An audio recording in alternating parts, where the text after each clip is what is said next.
Hello, ladies and gentlemen, and welcome back to the first RENNSPORT Special event or RENNSPORT Community Special event. Because today we will have the longest race with one of the biggest grids and some of the best drivers in this game, with the 2.4 hours of Spa-Francorchamps. And as usual, I'm not doing this alone because I'm joined for Tim Island for this special race. Hello, Lino. Yes, I'm looking forward to this one. I'm excited. I'm pumped. I've just watched the 24 hours of Spa. It's finished, and now I'm here with the 2.4 hours of Spa. What better way to spend a Sunday? Yeah, indeed. And I mean, you can already see we have not only one but two mouse cars. This one is the one of Yuri Kastor, but we have a second one driven by Moritz Löhner on the grid. We have your typical candidates as Dominik Ladler, Joachim Thunder, Remco Major, also some of our dev team, of course, in terms of Alex, Emma, and Lucas Bender on here. So many great names to see them back. And I think we will have a feast of a racing event here today. But yeah, you've been really pushing for this event, I think, in the background. So do you want to tell us more about what exactly we will be running here today? Well, it's basically a scaled down version of the 24-hour that we've it's finished, but hopefully you watched it and enjoyed it. It's 2.4 hours. It's 144 minutes. Time in game will be on times 10, so we will have a full day-night cycle within the 144 minutes. And yeah, it's basically that's it. 24 cars, 2.4 hours. Some of the best drivers we've got here in RENNSPORT right now, so hopefully it's going to be an amazing race. Yeah, and it will be very interesting in terms of strategy as well, because usually it was always quite clear. You just go into the pits, refuel for the 45-minute race, for the 1 hour races we had. But in this case, 144 minutes, and we heard from some of the drivers in calls before that actually the tires might be a limiting factor here, not the fuel. Because you can do it in a two-stopper in terms of fuel, but the tires last about 1 hour. So that will be very interesting to see how that will pan out, how different drivers will choose different strategies. I think that might shade up the order quite severely. Yeah, you're not going to get any kind of crazy double stinting strategies going on, I don't think, unless someone's got an absolute death wish. But yeah, it's going to be an interesting one for sure. Really looking forward to see how the sim does, how the drivers do, and how good the racing is. I mean, we had some exciting races at Spa already, especially in the recent times. We had the first race on the 1.8.5 patch of the game with the newer tires, which was a race from the day into the nighttime with lots of actions, which was won by Etienne Rossifa, I think, at that stage. But the man we see here, Alex Emma, was also in that fight for the win. We had, I think, 2 RENNSPORT Community Leagues since then. Of course, the ESL races are always full of action on this track. But Spa is just the racing track to be at, isn't it? Yeah, it's a classic in sim racing for a reason. I know some people might think it's overdone, but it's there because it always offers good racing. It's a good driver's track. There's a complete mix of turns. You've got high speed sections, you've got twisty sections, got the bus stop for some crazy dive maneuvers. So yeah, it's got a reputation, and I think it's a well-earned one. Indeed, we see the first driver set sometimes, and if we take a look at the leaderboard, currently Dominik Ladler is on top with Remco Major and Marc Onimachi in behind. Yuri Kastor invalidated his lap, which we've seen in the earlier stages, but you already see some pretty decent times. If 17.2 is on the quicker end of it. Yeah, I was talking to Marc Onimachi earlier on today, and I know he's been practicing pretty hard to try and get his time down for this one. So he's definitely been pushing to try and get more into the more competitive side of things. And of course, we've got a fairly stacked grid today. So I think that it's going to be every couple of tens counts towards the end of qualifying. Meanwhile, Tim Schroeder, who unfortunately isn't here today because he doesn't have the time for it, is in the chat and actually says, Löhner and Yuri doing a back to front, and Yuri Kostop is setting lap times. I don't see Moritz Löhner on track right now on your minimap. And he is known for doing such things. That would, of course, be a big thing in this race. If Löhner decides to go back to front in this race. First to last challenge. With one of his mouse teammates in the race as well. That's a bold move. But let's wait and see what he does. Will definitely be quite interesting to see it. But Yuri Kostop is now on his first timed lap into bus stop, and so far it looks like a very good lap to take pole here. But sets up for another one, I think. So he isn't entirely happy with the lap so far.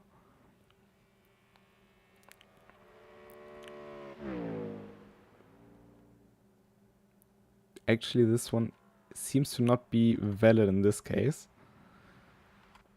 Also a good mix of cars today. We have 4 AMGs, 5 BMWs, 3 Audis, and a couple of Porsches. I think that's also a very good thing to see, as per usual.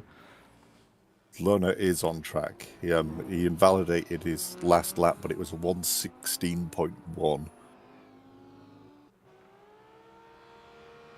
So he's out there and lapping.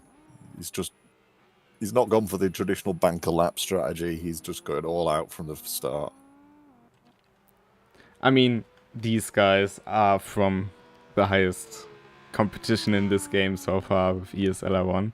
They definitely do know what to do, and if they need to, they still know how to put in a decent banker lap, I guess.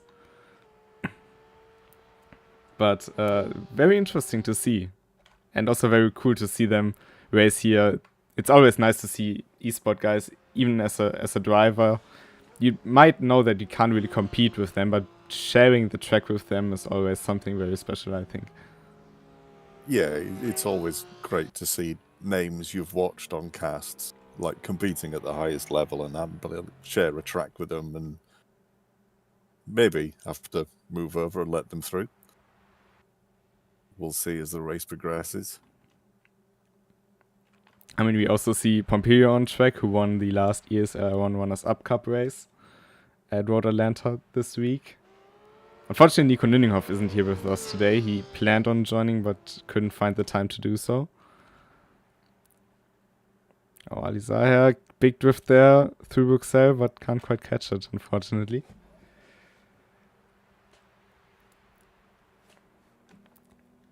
But lots of stories to talk about, I think, in this race, which we will get to later on. We have a 15-minute qualifying session here, without ghosting, of course, so you have to find your spot on the racetrack with now 5 minutes left to go, roughly. And if you want to follow the action, follow the live timings and all that kind of stuff, you can check in on the RENNSPORT app and look for the contest. So the 2.4-hour Spa-Francorchamps contest unofficial. And you find all live timings, live position on track, and many other data-related things. Definitely worth checking out. But Dominic the app's pretty cool for things like that. It takes you a while to kind of realize how much information there is in there. It does have a lot of things. You know, we see the times drop even more. We are now on a 16.8 by Lucas Pompilio. Remco Mayor closely ran with 16.914. Meanwhile, also Ribeiro, we've seen him in a few KCG races, but not quite in the other competitions. But he's very quick. He's in 6th at the moment. He's one to watch out for. Lucas Bender in 8th as well with an 18.9, which is very respectable. I don't think Alex is going to be happy with that in 9th, so being behind Lucas by a 10th, he's going to be pushing, going into another lap. She's just coming around to Pouon now. Dominic Ladler seems to be moving. Moritz Lower, sorry. I wonder if he's maybe practicing his one-shot qualifyings from the ESLR1. leaving it till he hasn't got a choice but to go for it. We will leave you with a few pictures, but we will have to sort out some technical issues right now, so let's hope that we will resolve that quickly. But we will be back with comms in just a few minutes.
Alright, we are back.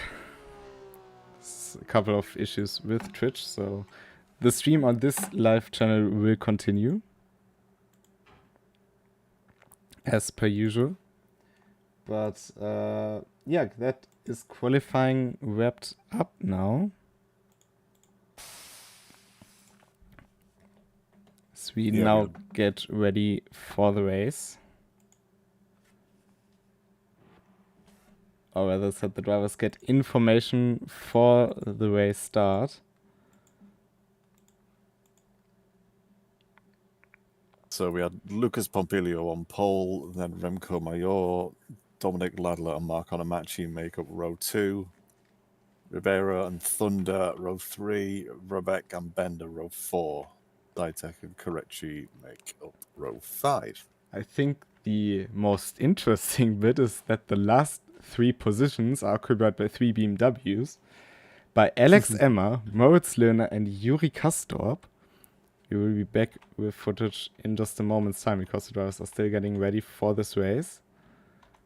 But what do you think, how long will it take, especially the 2 mouse drivers, to close up to the likes of Dominik Ladler? That's a tricky way. I think it's going to really depend how much fighting we get between Dominik Ladler, Mayor, and Popilio up front. If they end up tripping each other up, it could be playing into the mouse driver's hands, and I'm imagining they'll scythe through the bottom of the field stupid fast. But yeah, if they can build up a bit of a lead, then we could definitely have a fight on our hands for the rest of the race. But there you see, I think we are missing Mark Onyemachi, if I see that correctly. But we have Remco Mayor alongside Pompilio for this race start. And we will green in any second here in Spa-Francorchamps for the longest race so far. The 2.4 hours of Spa-Francorchamps is green, and we go racing on this 7-kilometer long track. And down in turn, they're side by side, Pompilio braking way later than the Dutchman on the outside. It's getting a bunched up behind. And the mouse drivers mostly are already making up huge positions there, already up into like P11, if I see that correctly. Yeah, definitely. They're not messing about there. Mark Onyemachi is just starting to move out of the pit lane, so he just seems to have started from the pits. We've seen that people did do such things in other simulators, and it's definitely a viable option. As we go 3 wide in the midfield. Some scary grass tracking moments down Kemmel Straight there. But it's Pompilio who moved up into P1 in front of Remco Mayor. There was a Porsche off into the gravel there. I'm not really sure who it was. Oh, and big contact behind. Big collision in the backfield. Ribeiro involved. Elena was able to get out. I think Alex Emmer's also involved. Yep, got Alex. Zahir was involved in that as well. Lucas Bender as well. Not the start they would have hoped for. We've already got a DNF from Ribeiro.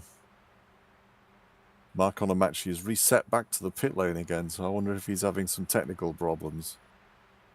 But up front, we've got Popilio getting a bit of a gap on Remco Mayor, going way wide there. Taking in all of the scenery. Polassa seems to have had a good start for this one. We know that he struggled a bit in the last RCLs, but in this case it looks good for him, currently in 7th. Meanwhile, Moritz Löhner having a look on P8 behind, but that run is occupied by Timothy Fritsch right now.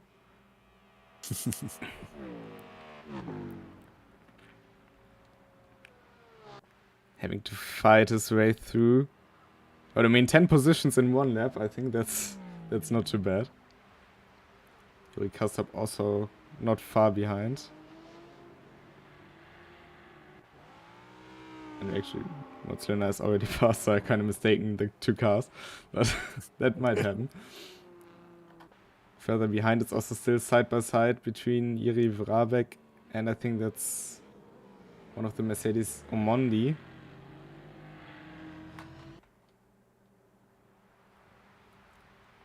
We've got a bit of a big gap in the middle of the field, presumably because of that bit of a incident that occurred. Yeah, they definitely punched a big hole into the grid we see it between P9 and P10, which is roundabout where that happened. Yeah. But Yuri Kastorp already right behind the pack of 5 in the front. That's Omondi seems to have had an incident on the Kemmel Straight with someone. I can't see their number right now.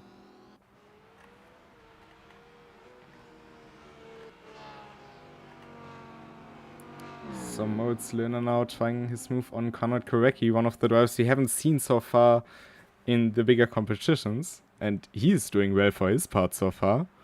He's definitely keeping up with Joachim Thunder in front of him. But now has a fire-breathing BMW in behind.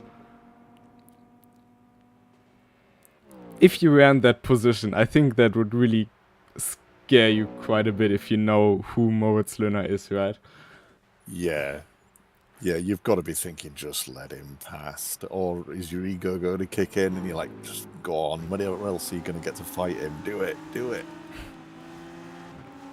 Well, Remco Major had on... I mean, I think I told the story once before, but let's say he kind of used cutting off Max Verstappen in an online race as a bragging right. So, but Moritz Löhner goes down the inside here. With a good move. Just squeezes through. Oh, he's not giving up without a fight.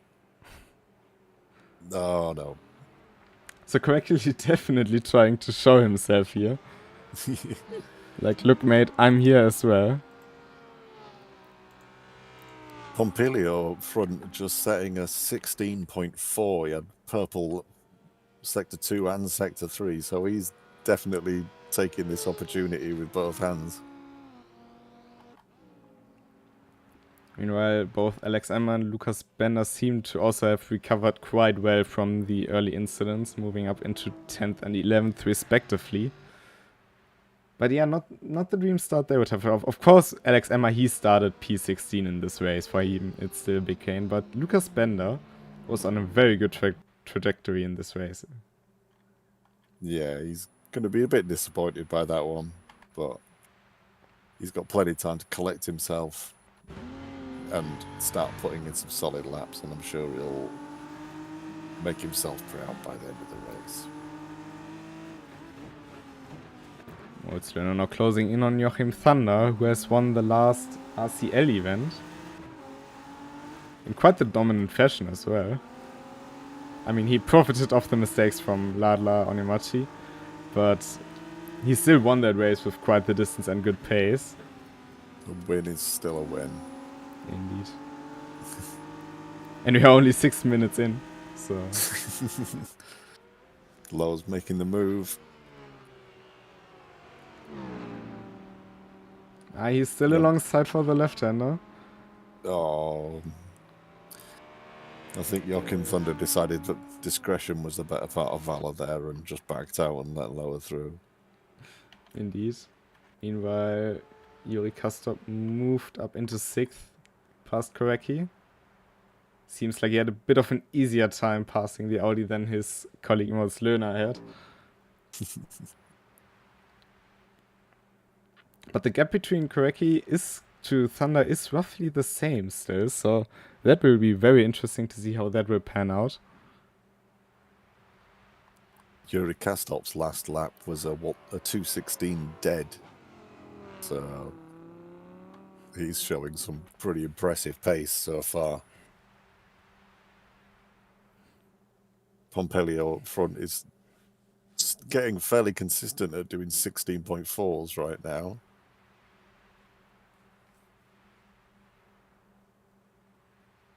I mean, he is very quick, we know that. Yes. It's just the question, this is a very long race.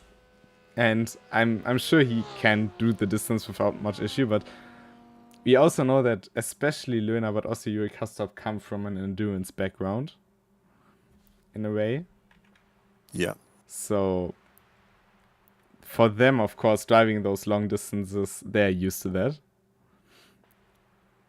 The one thing that maybe won't be used to, though, is doing it in RENNSPORT and seeing how it affects the tyres and the fuel load. Correctly, and how to do the pit stops. Yes. They should know how to do pit stops, but what the correct strategy for this one is, they never had to really worry about it in this game, did they? No, they're used to doing 10-lap races in ESL-R1. They don't have to worry particularly about their tyres. They definitely don't have to worry about fuel. Never had to do a competitive pit stop, shall we say. One in a competitive environment. So it'll be interesting to see how they adapt. Oh, Timothy Fridge with a big moment in Puhon loses the rear end. And hard into the barriers. I mean, fortunately for him, no damage enabled, but loses positions to Alex Emma, Lucas Benner, and Adrian Lenore, who all move up one spot.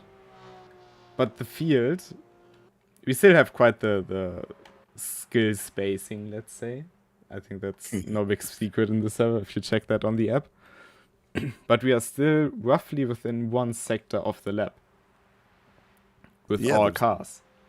It's not too bad. We've got the leaders are just going around the bus stop right now. We've got the very back of the field is just entering sector 3. So yeah, it's still not too bad, I don't think, considering that's been 10 minutes of the race. I think there are like 2 or 3 drivers who might be in a bit of a dead spot, like Konrad Korecki here. Yes, now roughly 5 seconds to your custom in front and 5 seconds to go puller sign behind. But apart from that, they're all fairly close to each other and have somebody in front or behind them. But Moritz Lindner's now putting the pressure on Dominik Ladler down the camel straight. Tucks out of the slipstream, goes to the inside. I don't think Ladler will put too much pressure against him.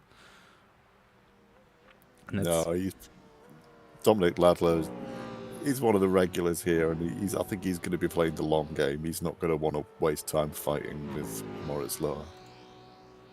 I mean, he's also very aware about who he's racing.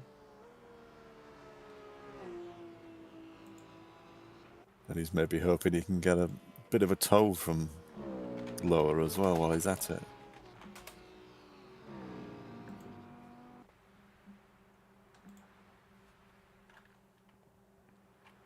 Yuri Kassab is also looking to get past Joachim Thunder now, but can't quite do it into Puro. And of course, in this technical bit, it's a bit faster, but Joachim Thunder already leaving the inside open for the Dutchman. But still, he's not quite giving up on it. It's not making life easy for him, definitely. Well, because of the way liveries work here at RENNSPORT, you know that if somebody's driving a mouse livery, that's because they're actually a mouse driver.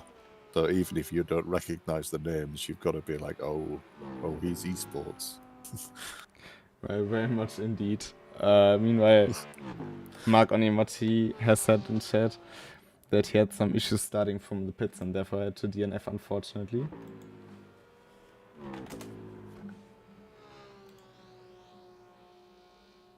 Lucas Pompilio still carrying on doing around the mid-16s. Moritz Lohr's last lap was a 16.3. So he's closing, but not like fast closing. Still 5 seconds back from the leaders right now. But he's not closing in as quick as you might think, to be honest. No. I mean, it sounds a bit dumb in a way, of course. I mean, not to discredit anybody else, but of course, Moritz Lindner, Yuri Kastorp, they drive this game every day for hours to get ready for the ESL races. And I think there are no players who can put in the dedications that these guys can put into this game. But still, for Pompilio and Remco Major to hold on the pace, to not be far off that, I think that's very respectable. And we all know Remco Major is certainly no slouch in this game. He's a fast driver. He's experienced at doing the longer events. He knows what he's doing, but he's still going to be able to look down at his relative now and see Moritz Lohr just behind him, and that's got to weigh on your brain a little bit.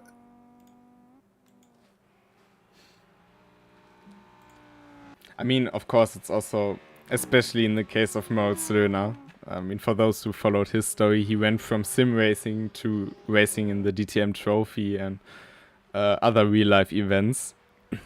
He has had his fair share of real-life racing, let's say it like that. He's probably one of the most experienced sim racers he can find nowadays. But still, he's such a gentleman on track that if he races you, you don't have to worry about getting banged off the track or just being overrun by him. So that's always a nice thing if you see these guys on track. And that's what I talked about earlier, that it's a pleasure to share the track with them.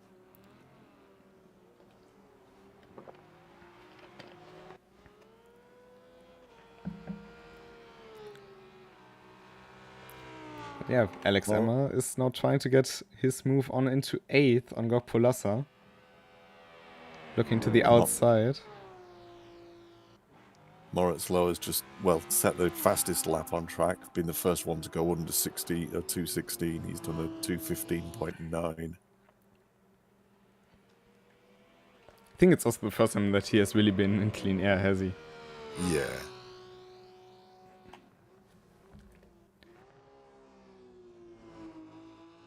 But he's just pipped out Yuri Krystall for fastest lap.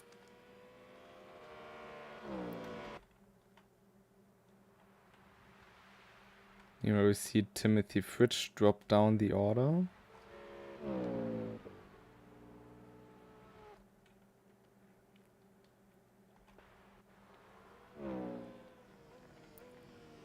Lucas Bender is just making a move on Gok Polassa. Coming into the bus stop. Not the bus stop. Let's call it less com for now, but Yeah. not exactly good at French, but this one should be fine. He has quite the gap too with Jiri Vrabek behind. We've seen Jiri a lot in the earlier RCEs, and it's very nice to see him back.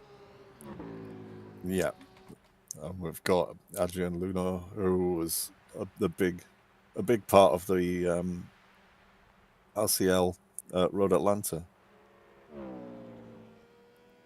Yeah, and I think he's joined fairly recently, but he's been very active.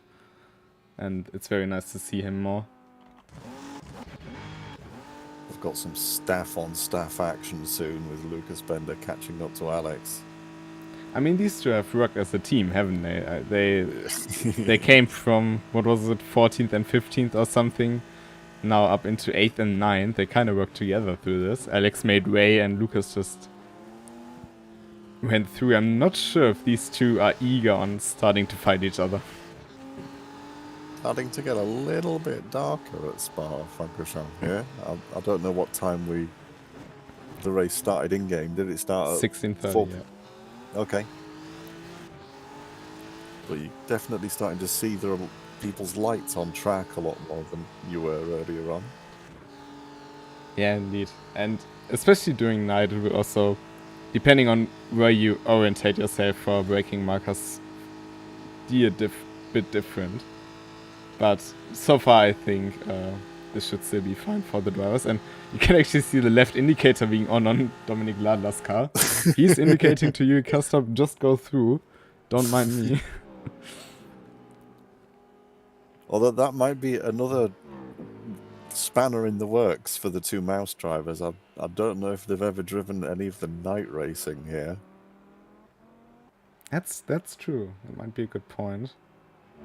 I mean, I'm sure they've driven Spa at night before. It's hardly a particularly unique to RENNSPORT thing, but yeah, whether they've driven here this particular RENNSPORT version of Spa at night, they are slightly. There's always a little bits of difference between games. I mean, of course, also in general, driving through the night, driving through the day. For those two, it might not be the biggest challenge in a way, but it is definitely a different experience and maybe something they will quite enjoy in this case. But Remco Major has been passed by Mozzarella, but he's not really letting him build a gap here. He's still in a good slipstream range. I don't think he will counter-attack on Moritz, but he's still not far away, you know? It's a brilliant opportunity for him who can keep relatively close to kind of maybe learn a bit more about how Moritz Lohner drives and improve his own pace. It's like a free coaching session. Indeed.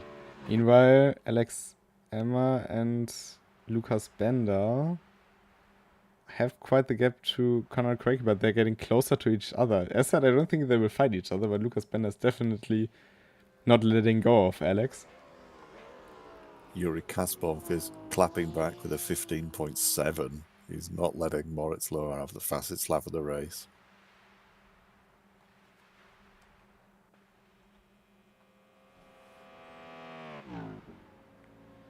There we see the spread on the map on the top right hand of your corners, and it's still, we are far away from any lapping maneuvers here. I wonder if we'll see people pitting before we get to actually lapping. Oh yeah, that's true, because the first pit stop will be fairly early. We will start with 40 liters of fuel in every car. And that will get you round about to minute 25 in this race. So still 6 minutes to go easily. Lucas Pompilio has obviously been spurred on a bit by having Moritz lower in his mirrors because he's put in his fastest lap of the race. So he's not going down without a fight. He's going to push as long as he can. Meanwhile, the sun is slowly setting here in Spa-Francorchamps. If you want to keep track with the daytime, it's basically, if I'm not mistaken, every 10 minutes, 1 hour. So 1 in-game hour taking 10 minutes in real life. That means we are right about 18:30 now.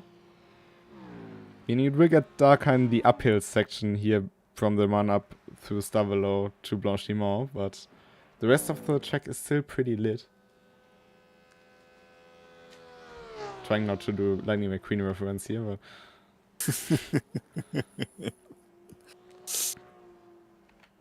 yeah, there's definitely big shadows at certain points of the track, isn't there, where the hills just really envelop the track in shadows.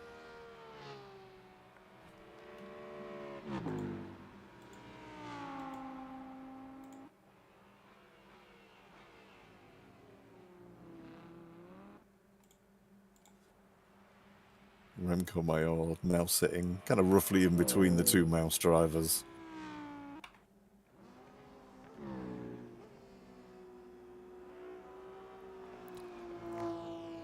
Yuri Kastorp's doing a 15.8 in that lap. He took it easy. because Bender just went a bit wide there at the exit of the bus stop. But he's only 5/10 behind Alex Emma here. Yeah, they've been close behind each other for a while, and the gap seems to be slowly creeping. I don't know if, like you said, I wonder if they're working together and maybe getting a bit of a tow, trying not to get in under each other's feet too much. But he doesn't seem to be necessarily wanting to make a move just yet, but he's definitely in a range where slipstream is going to become fairly impressive. Ooh. Oh, bit Alex of a getting all kinds of sideways. being a bit aggressive with the throttle, perhaps, but so far it's still looking good for the two of them. They're slowly creeping in on Konrad Korecki in front. Just let go of Joachim Thunder by about 10 seconds now. But they're still in a very good position in this race, 6th and 7th. Korecki's doing some fairly impressive and consistent pace himself. He's sitting in the kind of like high 18s. Alex has done an amazing 17.8 at some point, and Lucas Bender has done an 18, a low 18. So theoretically, Korecki has the pace, the consistency of pace anyway. Yeah, indeed. And I mean, I hope you see him back for some more events. Definitely, because he seems to be also very good at defending, seeing at how he defended against Moritz Löhner. So, and it's always nice to see some more Audis. We know that the Audis are usually only be driven by 2 or 3 drivers in an event. So sometimes they're a bit underrepresented compared to the giants of Porsche, BMW and Mercedes. But yeah. Still, you can be quick in every car. We have 3 different cars in the top 3.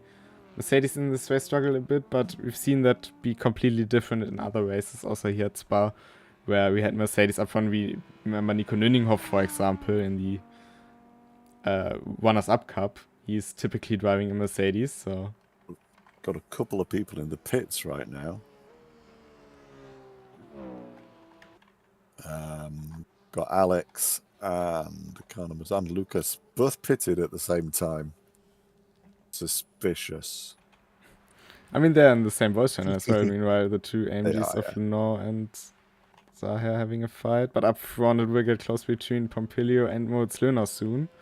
And also, Yuri Kastop is right behind Remco Major. That will be very interesting now.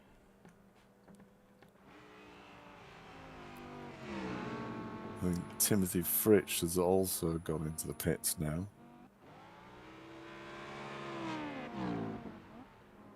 I really like the design of the mouse car, if I'm honest. It's like, if it's in the shadow, pretty much black and white, but once the sun shines on it, you see the red shine through.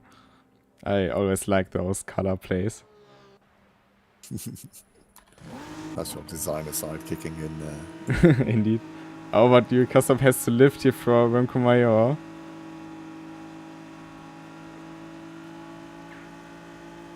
Which way does he go? He goes to the inside. Can he outbrake the Audi? Leaves him just enough racing space and goes into the pits. Yuri Kastop. Is he the first one out of the leading pack? No, Moritz Löhner's also coming into the pits. So the two mouse drivers in the pits. Pompilio staying out for another lap here. Will they try the undercut? Maybe.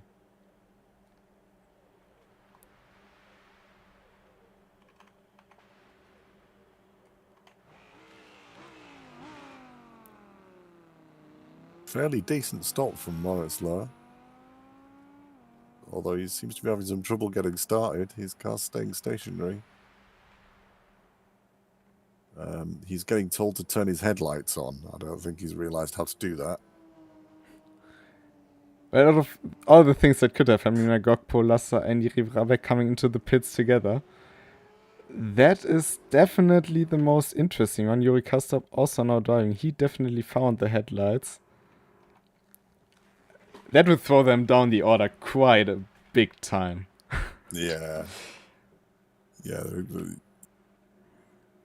Maybe not thought that one entirely through. But, well, that's sim racing for you, but it's getting very dark now.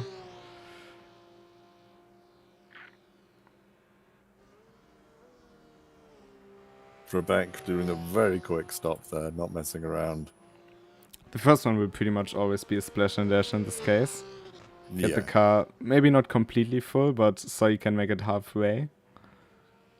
You need about 210, 220 liters for the whole race. And you start with 40, so you need to refuel at the minimum 80 liters to make it through the basically first stint. I suspect we will see Pompilio and Remco Major in at this end of the lap.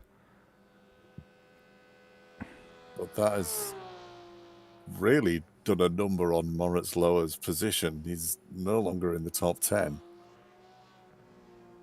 He's 11th right now. Important thing is he's still driving. Pompilio now into the pits. Remco Major will also bail into it. Same goes probably then for Ladler and Thunder. I mean, Thunder has given us a bit of a shocker in Road Atlanta by staying out another lap when we said it. Yep, that's true.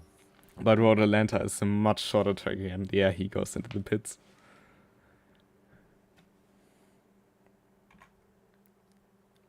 Yuri Kastop has salvaged quite a good amount of the time.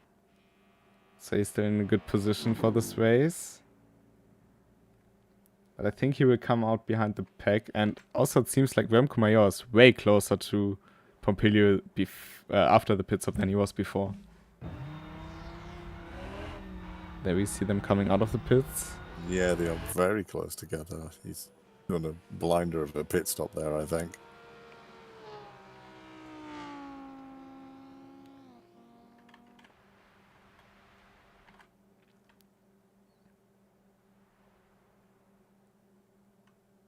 But Yuri Kastop, he has gapped a few people. Dominic Ladler still in the pits. We see the two Audis of Thunder and Korecki still stationary. That's the BMW of Dive Siska coming in. Are they maybe changing tires? I wonder if they are. I wonder if they're changing tyres now and maybe going to skip tyres on the next stop. I don't know. Actually, no, they'll be using full fuel now, so they should be. It's just fuel tyres from now on.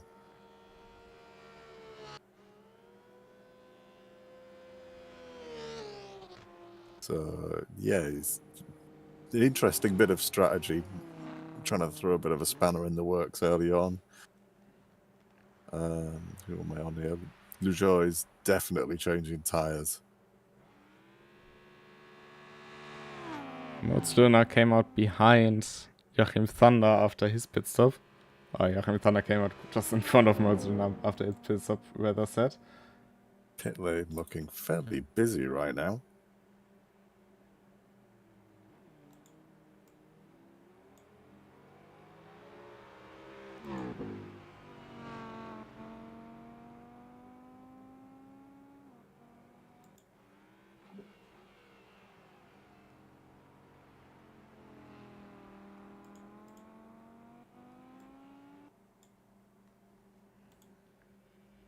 Ali's here. Just setting off again.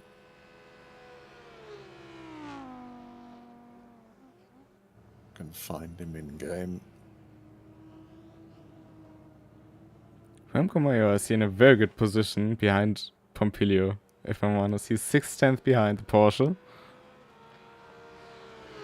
And seems to be very good on pace. Has he maybe refueled less than the Porsche driver? Maybe. He's maybe been working on his maths a little bit more.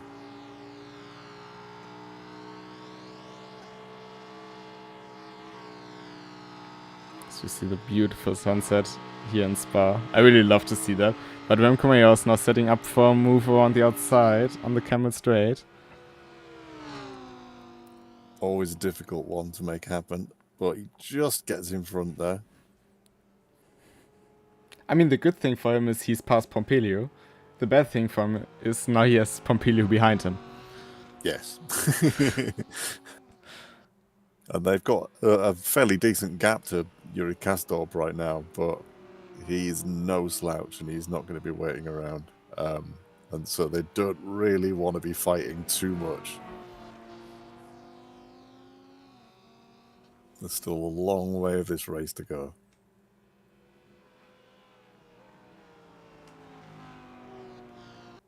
Lucas Bender and Alex Emma are also back in the top 10 now. They have fallen quite far down after their pit stop, but they are back into them. Jiri Vrabeck made up a lot of positions in 8th now. I mean, we've seen him come here right behind Gok Polasser, so I guess Gok Polasser has changed tires and Jiri Vrabeck hasn't.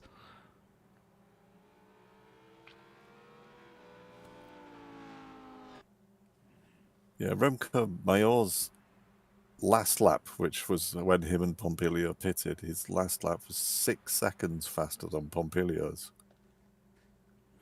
So he absolutely did a blinder in that pit stop. Dominic Ladler's lap, however, was 3 minutes 15.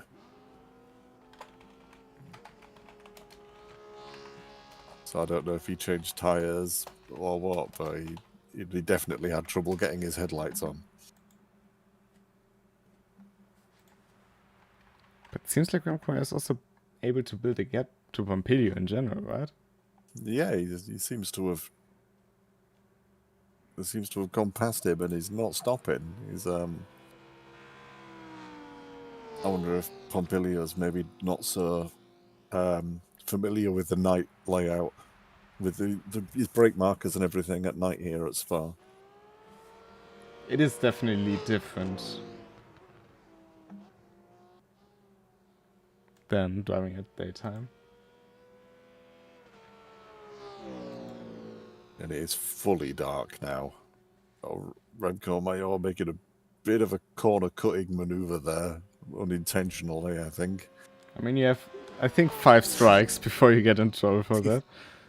5 strikes over 144 minutes is not all too much, especially since we are only 30 minutes in.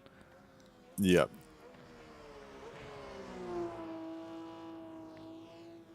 Lucas Bender and Alex Emma are close together, and Lucas Bender seems to be a bit under pressure from his colleague there. Yeah, if they had any kind of truce going before, I think it's gone now. Oh no, Alex has been very courteous there. So maybe still playing the long game of trying to close up the gap to Vivek. No. Seems like Alex is trying to set up a move here on the camel straight, if you ask me. Or will they bump draft? That might also be a possibility. And they're actually going for the bump draft, so they're definitely working together here. But we will be right back with the footage from the game in just a moment's time. But so far, I mean, we are now entering the nighttime phase of this race. I think things will calm down a bit. We have the two mouse cars in P3 and P5, if they see that correctly. Yeah, that's right. Yeah, it's definitely fully dark right now. The field has spread out a lot more. So it's a lot more now about settling into your pace and just getting those laps in. It's the bread and butter, I suppose, of endurance racing. It's just being consistent in your laps and try not to do anything stupid to your tires. Make sure you actually pit for fuel, Remco Mayor, and just keep consistency. Lapping. They shouldn't have to deal with traffic too soon. Where have we got Remco Mayor on track right now? It's currently now entering Bruxelles, so Yeah, after Leclerc. So we will be back with footage now. So there we have Remco Mayor. Gap to Pompeo is now about 1.7 seconds.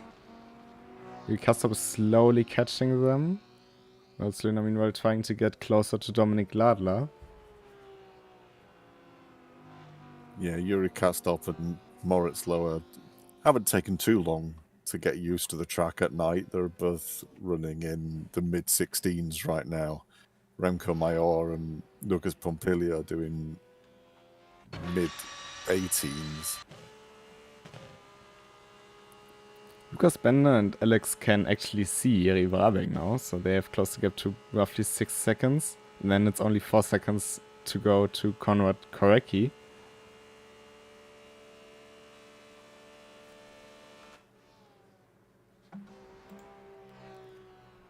There's been a few interesting takes with the fuel load. Obviously, that being something that people haven't had to deal with so much yet in RENNSPORT. It's some people have been perhaps a bit more mathematical in figuring out how much fuel to take.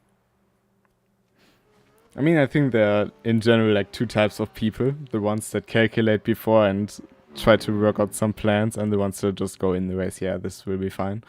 Yeah. Depending on the race, I'm like both.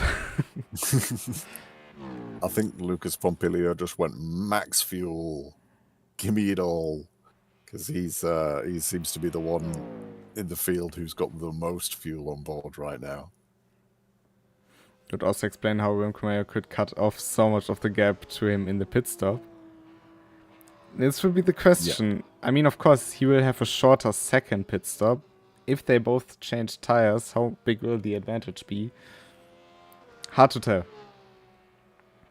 Yeah, I mean, I think from what we were told before the race began, running your tires anything past an hour is really starting to push them, whereas I think fuel-wise, you can go quite a way. I think you can almost do like an hour and a half. So if Pompilio has completely filled up his fuel now, then when he next stops, if he takes tires, he's gonna still have quite a lot of fuel on board. So his stop should be significantly shorter.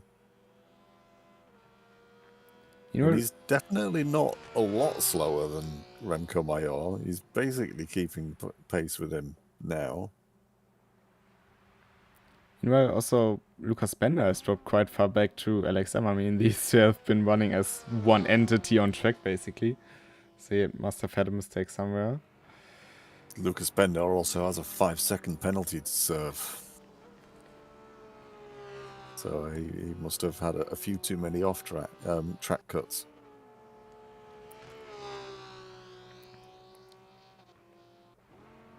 Here, Brabeck is also closing in on Conrad correctly, so it's not only Alex Emma getting closer to him, but also here Brabeck getting closer to the Audi in front. Yuri Kastorp just overtook someone then. I think there was some lap traffic? Yes, he overtook Timothy Frisch.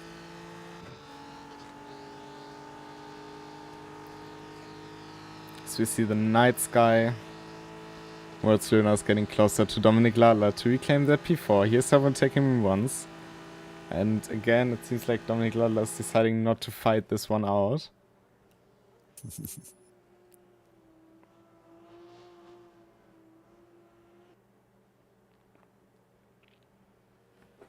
He's got a calm head on his shoulders. He knows what it's about.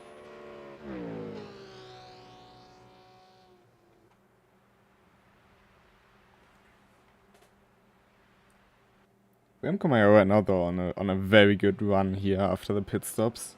Constantly in the 17s in terms of lap time. Slowly building a gap to Pompili. We will need that gap if Pompili really fueled that much compared to Mayor. But that's of course the advantage of having a lighter car, so you have to think about whether you fuel more or fuel less. And to his credit, Pompili also came out in front of Remco Major after the pit stop. Yeah. So everyone doing their first pit stop between lap either 11, 12 or 13. So it'll be very interesting to see when people decide to take their next set of pit stops, which isn't going to be for a while now. But I'm looking forward to seeing what they can do on a full set of tyres and a full tank.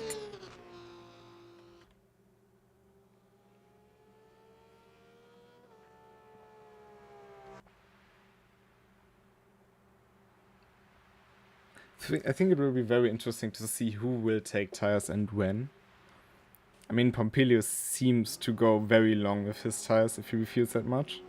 Remco Major must have refueled less to make up that much time in the pit stops. So he might try to cut the race pretty much half-half. Yeah, true. He does seem to definitely have a plan. His fuel load was... He definitely hadn't like topped his tank up completely. So he's got some kind of plan up his sleeve. He's got a bit of a strategy ongoing.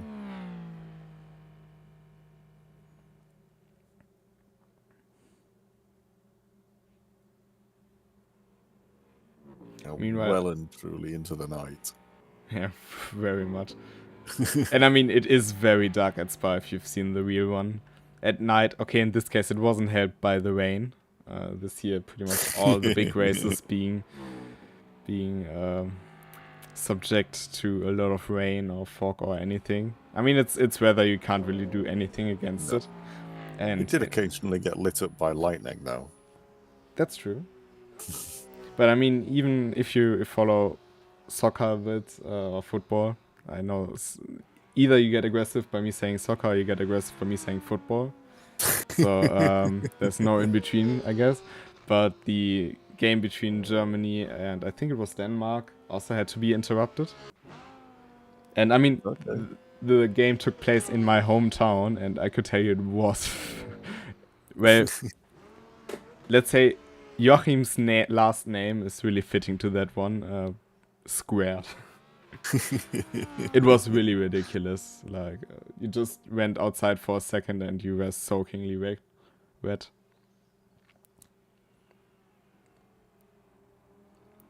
Unfortunately, we have no thunderstorms in RENNSPORT besides Joachim Thunder right now. Well, on the other hand, our race can't be interrupted by hours of endless and pouring rain. And I know there are always these voices in terms of let them race and should do still race. Why can't they race in the rain? It's not the rain that we used to see 10 or 15 years ago, where you can still drive and see. Nowadays it has become so severe and extreme with heavier downfalls that you just can't let them race. Especially with 60 GT3s on Spa, we've already seen them having, well, interesting situations in the dry. And if you can't see each other in the wet, that is... They'd resurfaced Spa for this year's 24-hour, and people were saying it was amazingly grippy in the dry, but in the wet it just didn't seem to get the water away as quick. Yeah. But yeah, it was like a river at times. That really didn't help the situation. Especially when then the fog banks laid on top of the track and you couldn't even see the puddles. But at some point you just gotta admit that you can't race. Especially also with the Nordschleife, for example, this year. It just has been too extreme, you can't see. And I know there are stories from 40 years ago where it was foggy and they crawled across the track with 40 kph trying to find the track, but those were different times when the cars were also not pushing 270 kilometers per hour on the Döttinger Höhe. Yeah, for sure.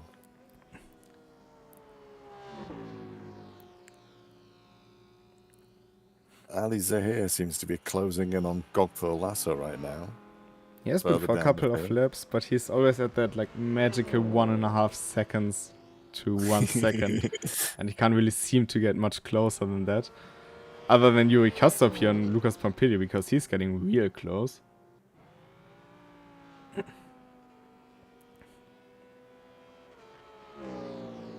Through Stavolo they go. He decides immediately for the outside.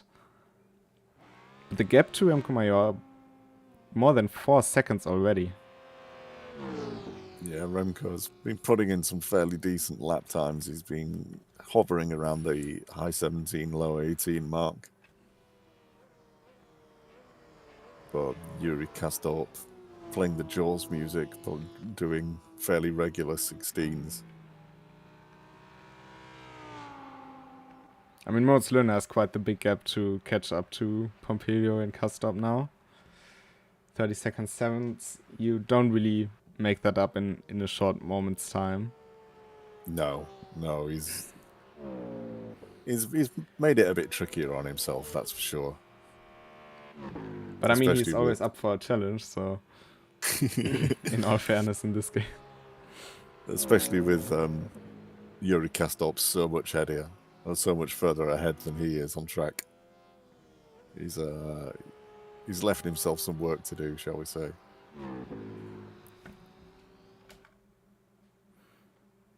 Dominik Lada now again all alone on track in 5th. Remco Major coming up to lap Ali Zahir now.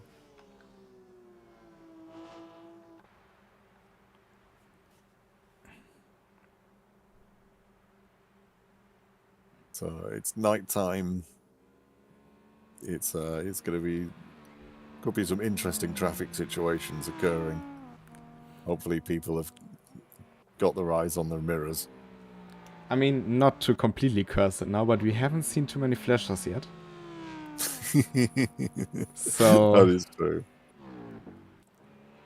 Let's wait and see for now how many we will count now in the next few laps. Unfortunately for Remco Major, Ali Zahir has just got right up behind Gogpur Lasso, so there is going to be a position fight going on as he overtakes. Oh, but Alexander not having the... And there we see the flasher. Not having the best one through Stauler. He won't be close enough to make a move to bus stop.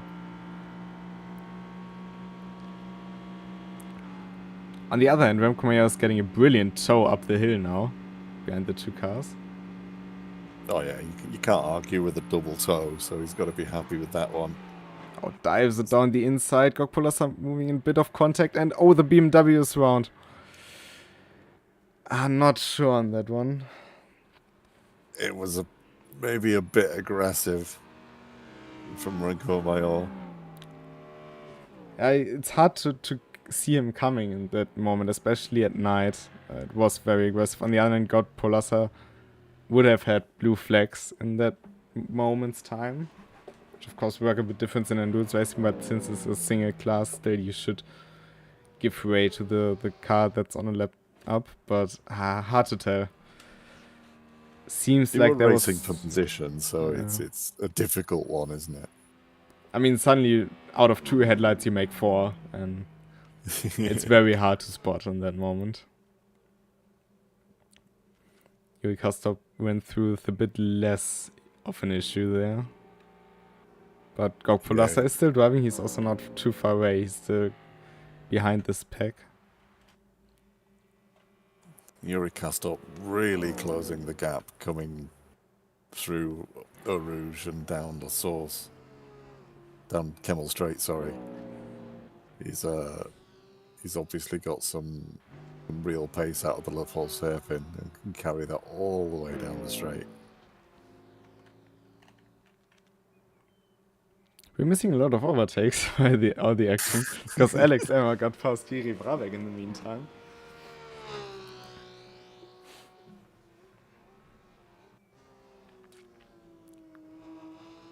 But he's still running in 8th. I think he also started a bit further down in qualifying. Maybe we can double check that in the meantime.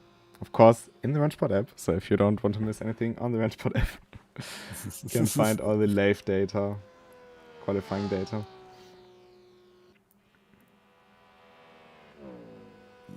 Lucas Bender is still got a fairly big gap to close up to Konrad Korecki, but he's definitely got the pace on him at the minute.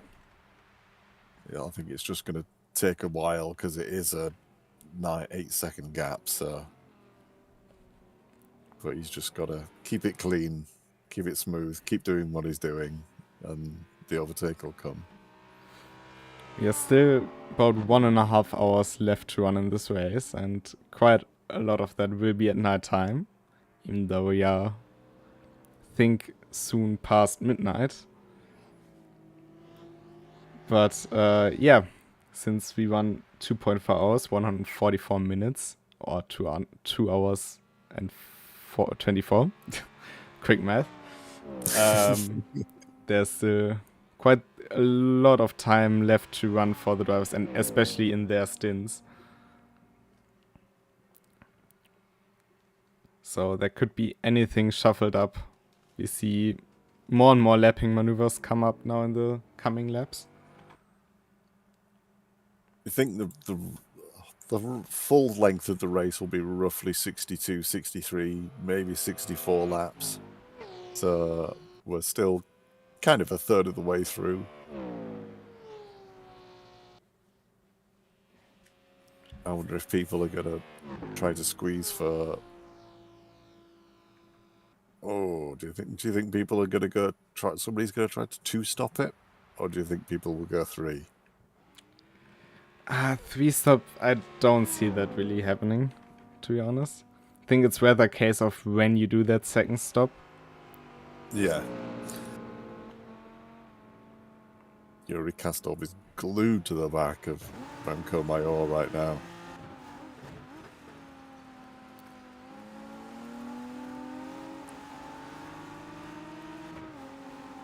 Remco's not giving up without a fight.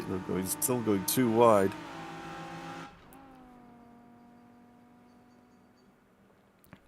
I mean, the inside line is a bit better through Blanchimont, unless you get your car ahead, which Yuri Krystall couldn't quite manage to, but Remco Major has to step on the brakes and not push his Dutch colleague off the track. And that's Yuri Krystall taking the lead in this race. I do think that Remco Major is trying to do something, though. He's still so close behind.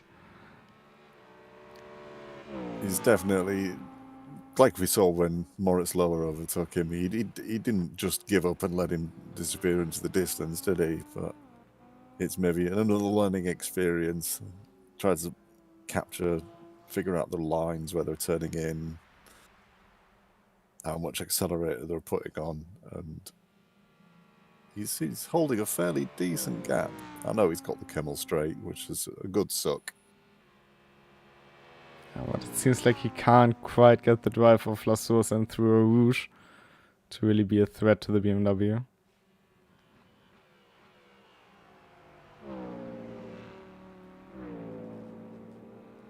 He definitely didn't just give the position up, but I think he's also smart enough to know that there's no point scrapping all of the time.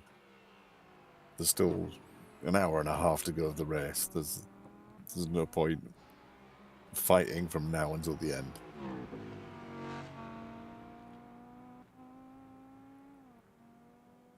Out of the 18 cars that started this race, we still have 14 running. I think that's kind of a good number, seeing as the early stages are usually the car eliminators. Mark Onimachi having issues right off the box, Ribeiro being caught up in that big incident and having to retire the car afterwards. Mondi and Lunar having to DNF later with a few technical issues. Adrian meanwhile texted that he had some micro lag issues, so that's why he DNF'd. But you are still 14 cars on track, which is of course more than the 12 car standard that we have, but this is about to change, because from Monday on, so from tomorrow on basically, 24 cars will be standard on all contests. So whatever you drive, if it's an RCE, RCL, one of the sprint races, feature races, doesn't matter, it will always be 24 cars. I don't think they will do that in ESL 1, but I think that's due to the format, not due to the possibilities. But I'm sure that will be a change for the way better and a big improvement to the multiplayer. And we've seen with 18 cars on the start, it's getting very crowded. We had 3 rides into turn 1 through a Rouge.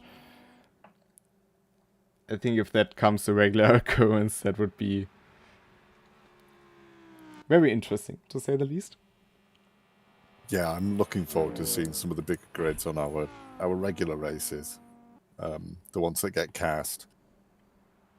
Like you said, the RCE and the RCL races. I know they've got a bit longer, and now, whoa, Rebecca going sideways.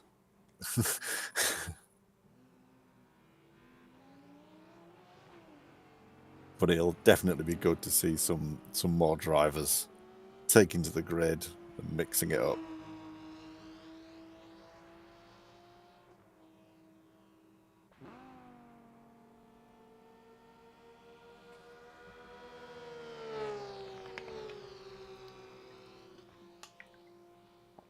I mean, luckily for Yiri, that didn't cost him all too much. Even though he has fallen back and is now to be under pressure from Lucas Bender. So promoted Konrad Korecki back into 8th place.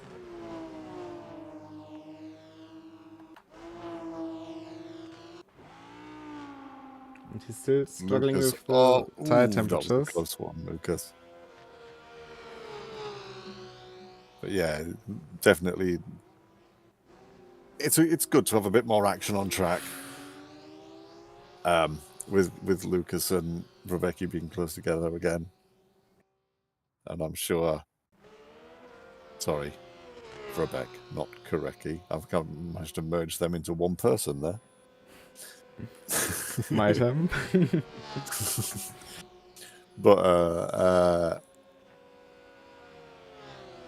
yeah, there's still a fairly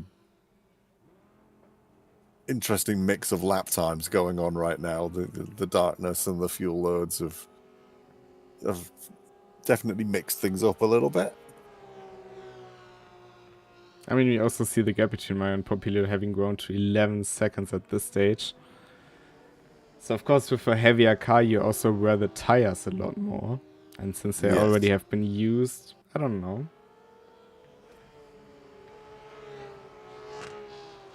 Oh, Jerwabek struggling through a no-name corner or commentator's corner. And Lucas Bender immediately taking the chance down the inside through Pruhorn and up into 9th position. So Jerwabek still not quite up to grips with his car after that spin. It's always a bit sketchy. So when you've just had a spin because your tires are so hot that you do need to take it easy, and you don't want to risk another spin. Yeah, indeed, it's so easy to light them up again if they're already overheated. And usually if you are careful with them, you can get them back into the temperature range in about a lap. On Spa maybe a bit less than 1 lap, since it's that long. But yeah, it does take quite a lot of time.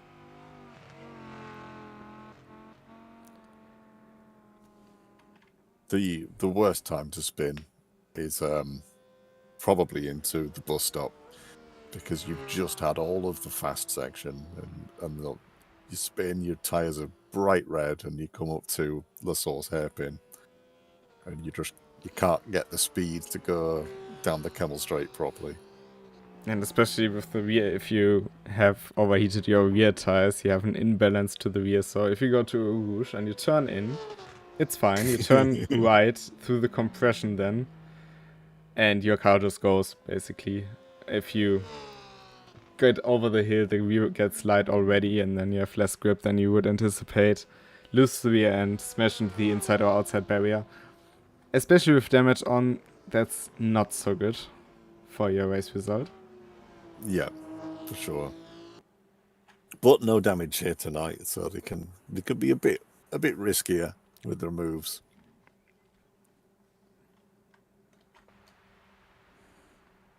Oh, Jerry again, a big drift here through the exit of Lacan. Oh, and yeah, that's what I said. It's just imbalanced. The rear gets light. In this case, in Bruxelles, you're already quite slow, so it's not too bad, but the track still falls away from you. And of course, it's a Porsche, so all of the weight's on the back. Yeah, once you spin, it's basically just amplifying the momentum of the car.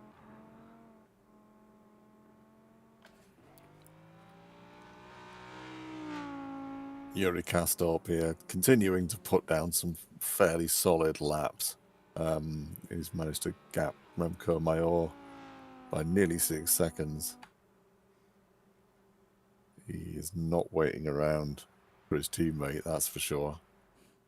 Even though Moritz Lerner, I think about 15 to 20 minutes ago, he was 37 seconds back from the leader. Has shrunk down to 33.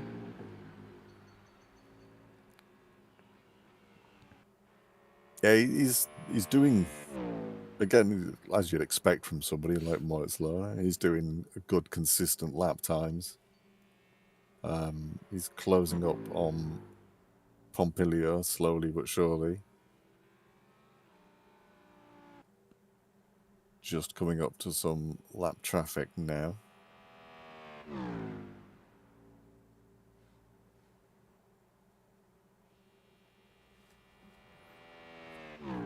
Yeah, right now the race in a bit of a stalemate, just trying to get through the night will be, I think, on most people's mind, depending on the situation they find themselves in. Lerner with a bit of traffic in front of him. But apart from that, I think, so with the cars that we have still running, they are all quite on a good pace here. Yeah, except for Rebecca, who had those last couple of spins in his laps. There's not that big a pace gap between everybody on track. It's just everyone's got so spread out, as you'd expect on a more of an endurance event like this. It can't all be action on track all the time. But yeah, the gaps in pace specifically aren't very big. The gaps obviously from Moritz Lohr and Yuri Krystall came down to a bit of an inexperience, perhaps, with pit stops and driving at night, not having your lights turned on.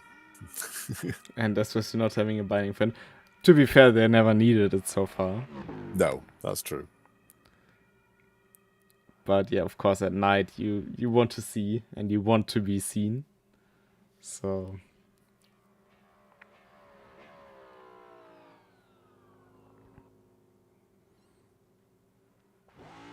But yeah, we are past midnight in game, so we'll slowly and surely get brighter time after time. It does do a very pretty dawn as well here. Very clear night. You can get good view of the stars there.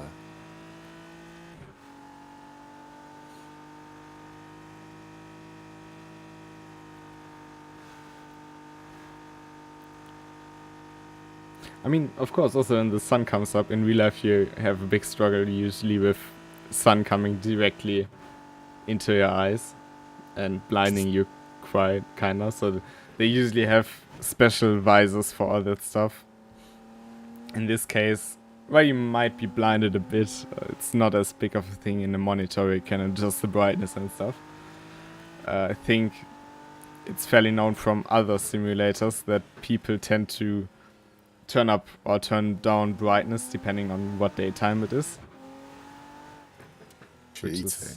Yeah, you can consider that, but there's nothing you can really do against that. I mean, you can't. No, you can't. From the software side, you can't stop people doing it. I'm a VR driver generally, so I can't do that.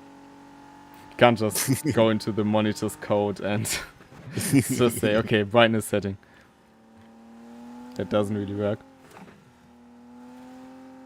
Although, if you ever wanted to do some longer races in ESR R1, you could definitely stop people because they'd have people watching.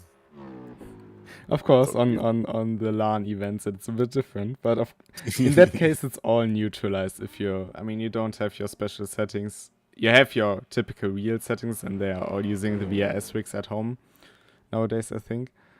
But it's still the same rig for everybody. Yes.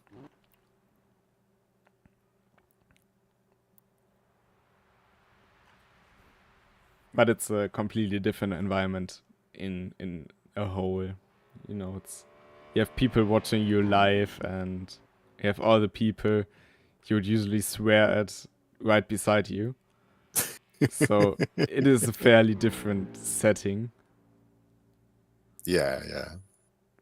And no lag to blame. Not that anybody ever uses lag as an excuse. Nah, never, mate. Who would do that? But yeah, I think if you are in that situation, it is definitely a very special feeling to have that all surrounding you. And I mean, I talked to Modes about it after the ESL1 Summit, or the RENNSPORT Summit in Munich last year, when James Baldwin overtook Marcel Chinchik at Spa. Yeah. There was a huge, the crowd made huge amount of noise and celebration and stuff.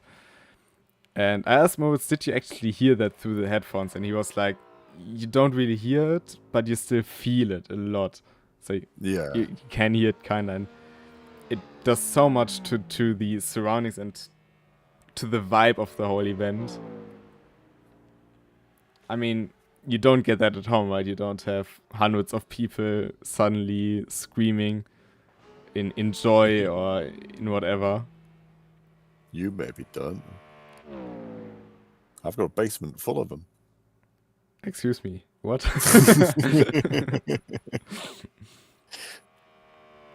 But yeah, it is a very special setting, I think. And I mean, there are not that many events in sim racing like that. We know of that Gran Turismo had some events like that, but not as big. So it's kind of cool to have the opportunity to experience that with this game, if you ask me. Yeah, there's not really been much in the way of sim racing as like an arena event, and you can kind of understand why. Like, they couldn't have one of the major iRacing races or something in an arena because there's just too many people. But it's been really good to see sim racing as an in-person spectator sport and have races live on stage where you can see everyone racing. You can feel the crowd, like you said, and get the excitement and the hype. And you in general meet a lot of people that you wouldn't expect to be there. Like I was there in the upper lounge basically, and like I chilled with Remco and Fabian Balle, so they were with me there. And I looked to my right, and suddenly right next to me, like literally like right next to me, stood Bruno Spengler. And I mean, he's a very nice guy. I haven't texted or talked to him that one, but I've seen some of his live streams. He's a very cool and chill guy. But it's still like you stay right next to him, look over, and he's just there. Same goes for many other names, especially in the sim racing scene. It's basically like if you are at the DTM or any other race event in real life that's a bit bigger, and you look around yourself and you see big names everywhere. Yeah. So, I suppose a lot of the sim racing drivers don't necessarily get to meet each other that often, especially not for like a work thing, if you see what I mean. yeah, indeed.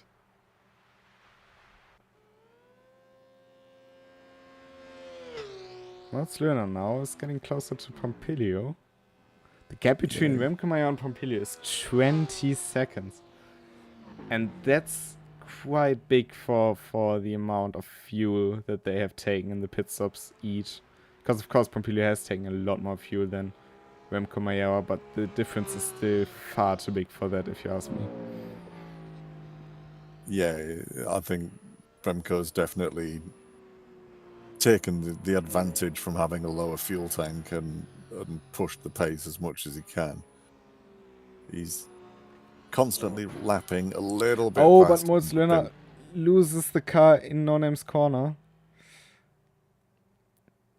Just as we went on board with him. Commentators cursed Moritz lower. I didn't even talk about him, I just showed him. Cameraman's cursed. Indeed, but he got away with it, I'd say. He lost, let it be 6 seconds, and maybe one more over the next lap. But could have been worse, I guess. Yeah, damage could have been turned on for a start. Indeed. I mean, we've seen a similar situation in the RWL race with Nico Nüninghoff, haven't we? He was blasting into the distance and quite unchallenged in basically the last lap or second to last lap. He lost the car out of nowhere in Puhon after 59 minutes of driving, and car rewards into the wall with damage on at that time. That was, I think, a bit more painful. Yeah, his entire rear wing ejector seated off his car. Moritz Lower going into the pits here. Oh yeah, indeed he is. So let's see. We are at the halfway point. So you can change tires now and have a perfectly split race. Bit of adjustment, but it seems to be going fine. He is changing tires.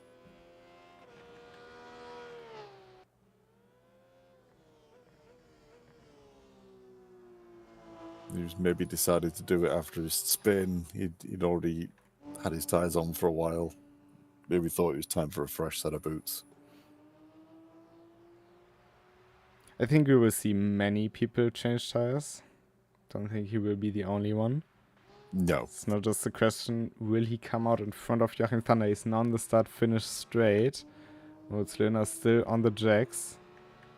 And I think Joachim Thunder will move through. And then in the background we see him moving. Alex Elmas also coming through. So Moritz Lerner starting to drive again. But yeah, so far not quite the race he would have hoped for, I think. No. But it's made it interesting for us. Indeed it has. So I mean, for him it basically is just more overtaking he can do now. Yeah. And that's the fun part of racing, right? Depends on who you ask. Meanwhile, Dave Siska is slowly creeping in on Iri Warbeck for that P10. So he's trying to move up into the top 10s. I think if I've seen that right, he has the right indicator on, and actually he has. Remco Mayo also in the pits now. Okay, that will now be very interesting. I think it's exactly what he planned for, according to what he told me before the race. Because he's going to change tires. He is changing tires.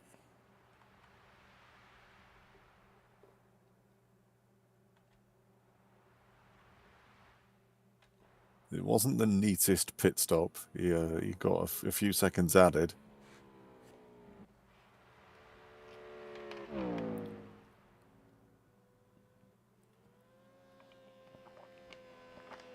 Will definitely be interesting to see where he will come out respective to the other cars. For him, of course, he wants to be in clean air. Which I think he will be, looking at the track map. He's off the Jackson moving. The next car on the track is Timothy Frisch. So, not nobody he's fighting for position. He's definitely got a good amount of clean space ahead of him before Dominic Ladler. So it's not like that's going to close up anytime particularly quickly.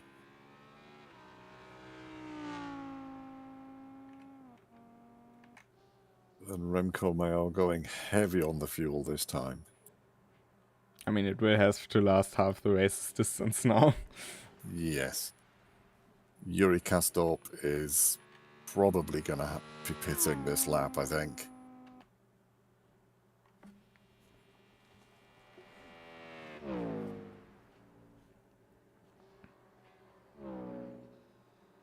I mean, he also has to watch out a bit for Remco Mayer. Sure, he might be the quicker driver, but on a fresh set of tires, Remco Mayer can quickly gain confidence here in that car. Yep. And he's, like we've seen before, he's not one to easily give up on a fight.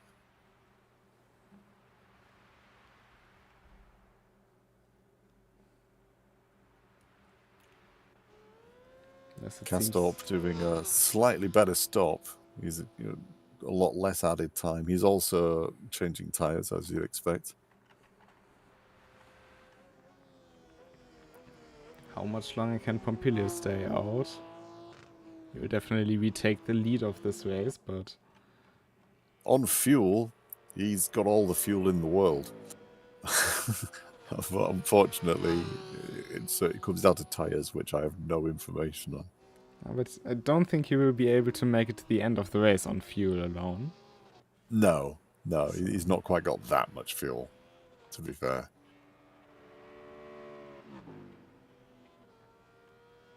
But he could... it's whether or not he decides to go for a splash and dash and just get enough fuel to finish the race, or whether he has to change tires, I think, is the important one.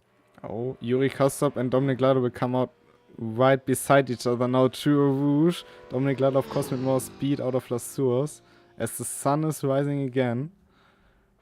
And we go through Rouge. Is Dominic Ladler now up in second again? Yuri Kastorp quickly behind. I don't expect him to defend this time around as well, but that's, I think, not the best thing for Yuri Kastorp in that moment. But he will get by without many issues. It was just an interesting side-by-side bus stop between Alex and Moritz Lower.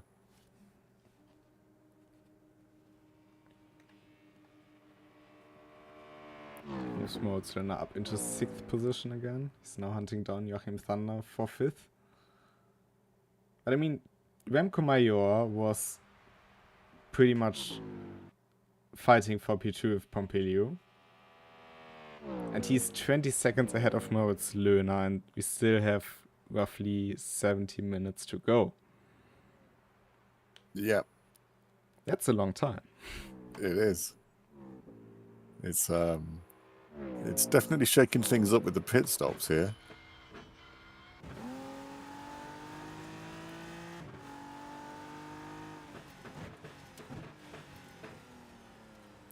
And since we will go back to daytime now, this will also change up a bit of things again. Yeah. Yeah, people will be adapting back to their previous breaking points. And being able to see your breaking markers again.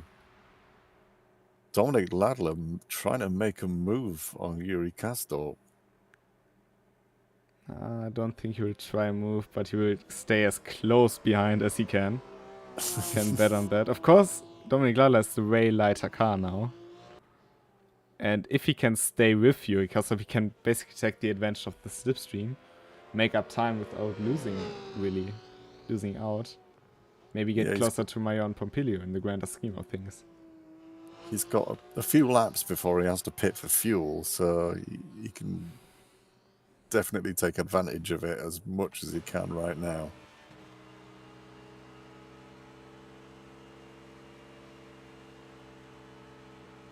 I mean, look at the speed difference between the two cars here on the Camel Straight. Oh, and he's actually going for a move here. I wouldn't have expected that, but with that amount of slipstream, side by side, bit of contact. Oh. He definitely showed himself quite well there. Yeah, it was a good clean attempt. There was a bit of door banging, but nothing serious.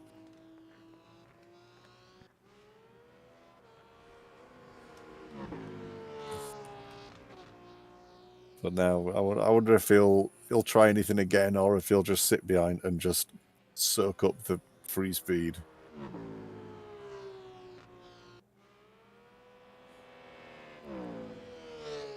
I mean, he is closing quickly to Pompilio with Yuri Krystall in front of him.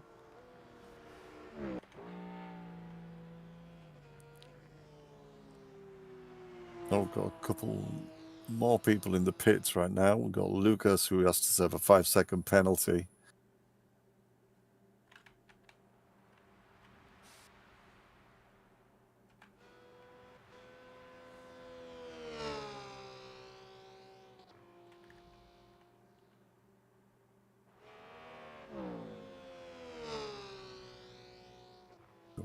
There was a BMW in the pits with him that came down off the jacks. Emma, but he has seemed to be disappeared from the timing screen. I can't find him.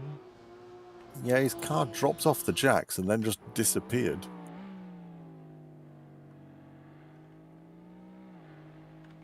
Oh, and Lucas Pompilio is in, so he's pitting way earlier than I thought. Maybe trying to get as much of an advantage out of the tires as possible. That promotes Yuri Krystall back into P1, and Lucas Penner came out right in between Dominic Ladler and Yuri Krystall here. Pompilio has done a fairly small refuel, but he is changing tires, as you'd expect, I suppose.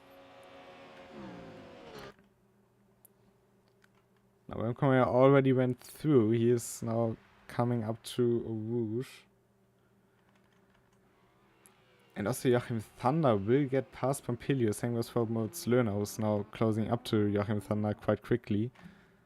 I'm not sure on Pompilio's strategy here. That was really the correct call. He's definitely dropped a bit further back.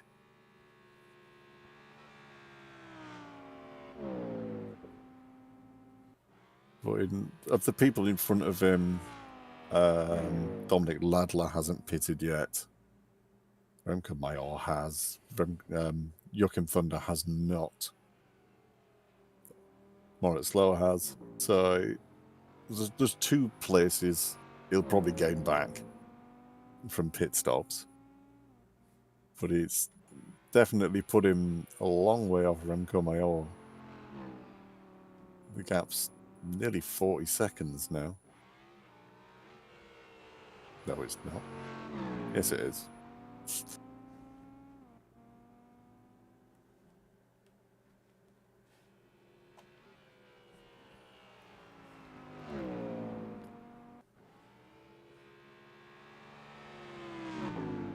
Conor Crockey, meanwhile, also back in P7. I'm not sure if he has done his pit stop yet. Koreki has not pitted yet now. Zitska has. Ali Zahir has. Lucas obviously has. For Siska and Zahir, that's also a very good position to be in right now with 8th and 9th. If they did their pit stops already, they've done them quite early. Almost forced to get off the road here. Will he still complete the move? So we are now stuck.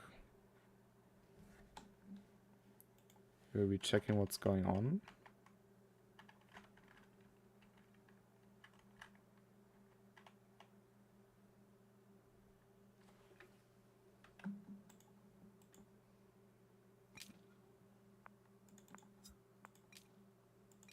Might have a small issue here on the server side. Yeah, my game is showing the same as yours right now.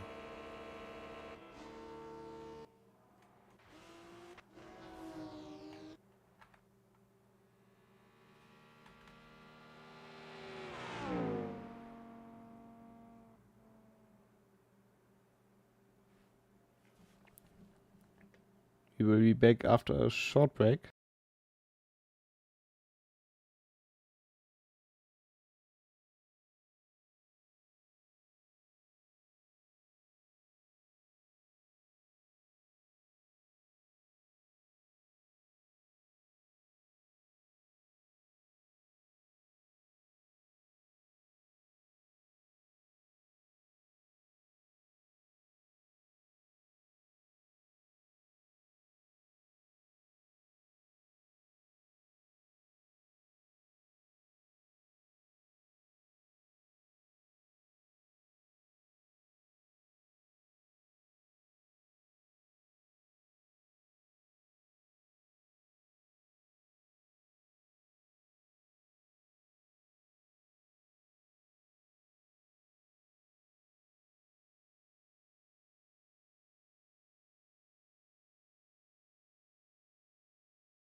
So, unfortunately, there have been some technical issues on our end. The race is still going, as normal. Yuri Krystall is currently leading, and you can follow the rest of the action in the app without any issues. But unfortunately, we can't bring you any further information or any further video feed. It's kind of unfortunate because it was very interesting. I mean, right now I have the fight between Pompilio and Lada if you take a look at the app. Well, it's Lerner up in third and all that stuff. So if you want to follow the standings, make sure to check out the app, and the results will be posted on the Discord as usual. Bit of an anticlimactic end to all of this, but unfortunately there's nothing we can do right now. But in the end, we are still in development and need to figure these situations out and improve on that. So for the next time, let's hope that this won't be the case anymore. But yeah, Tim. Things don't go wrong, then we can't always find a solution. You can't find everything through just testing in an isolated environment. Sometimes things go wrong. Indeed. In live TV, as they say. But out of the stuff that we have seen a lot of action. What would you take out of this race? I think it was a really fun race to watch. It was certainly an interesting things going on with the tire strategies and the fuel strategies as well. I think it was encouraging for doing further endurance events in RENNSPORT in the future. I'm really looking forward to trying some of the things out. Yeah, indeed. But next week there won't be any events because, well, this was the climax of the week basically. So next week will be a bit of a break, or short summer break. In 2 weeks' time there will be Daytona RCL round number 3, episode 3. And after that we will have more events coming. We will announce it all on the Discord. The schedule we have will of course remain for the next week. So we have a lot of Spa on there. If you enjoyed today's race and want to try it out for yourself. I've did the Porsche Cup race at Nürburgring, was great fun on Friday. So lots of good stuff to drive. Maybe we will also join in on the action for once and not just commentate on it. So very unfortunate situation, but I think can take some good stuff out of this race. For sure. I think it was definitely encouraging. It was our first time trying something this long, so I think we were half expecting something to go wrong at some point, and if it's us watching the race, then that's a lot better than the race ending. Correct. Because they can still fight for victory. Or try to run down Yuri Krystall, especially Moritz Lüder and Remco Major are looking in a good position for this race. But yeah, we still hope you had fun watching and a fun time. So we see you next time around. And until then, goodbye. Goodbye.